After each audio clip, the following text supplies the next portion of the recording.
But the good news doesn't stop merely with Israel's strong military. It continues with Israel's strong economy. It's a tremendously strong economy. And I'll tell you, we made it stronger by moving Israel to free market principles, which unleashed the spark of genius embedded in our people into innovation, entrepreneurship. And there's a revolution taking place. This couldn't happen at the better time. Look at the 10 leading companies in 2006.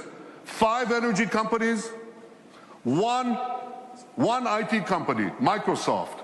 And a mere 10 years later, 2016, a blink of an eye in historical terms, it's completely reversed. 5 IT companies, 1 energy company left. The true wealth is in innovation. You know these companies, Apple, Google, Microsoft, Amazon, Facebook. Guess what? They all have research centers in Israel. All of them. Major research centers. And they're not alone. There are hundreds more. And there's a reason. Something is going on. It's a great change. You want to hear jargon? It's one sentence.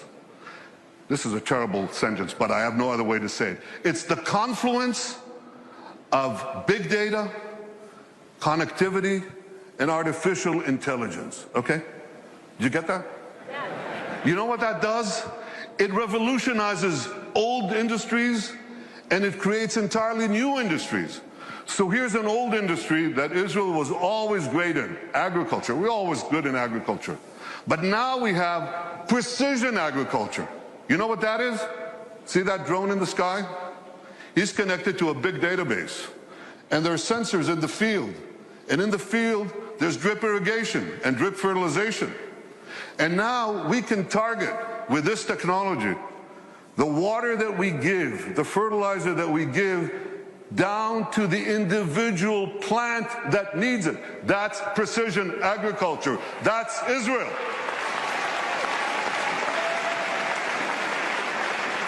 Unbelievable. You know, we were always good in water. I want you to see how good we are. So we recycle almost 90% of our wastewater. The next country with less than 20% is Spain. You can see how Israel, what it does for water, what it does for the environment.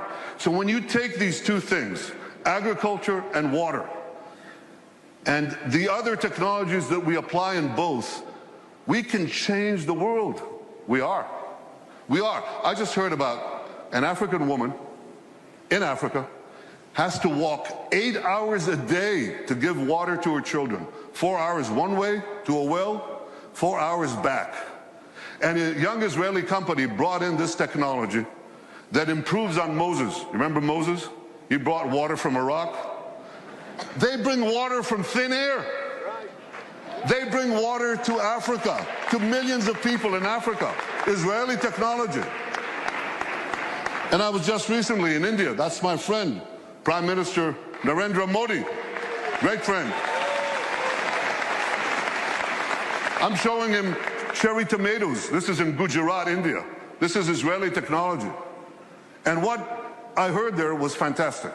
Farmers came from the region. There's an experimental farm there and a place where Israel gives technology know-how to Indian farmers. 65% of India's population are farmers. And one farmer after the other gets up and says, because of Israeli technology, I've increased my crop yields and my income 3 times, 4 times, 5 times. Israel is changing the world in India, in Asia, in Africa, in Latin America, everywhere. These are the old industries. Now they're new industries.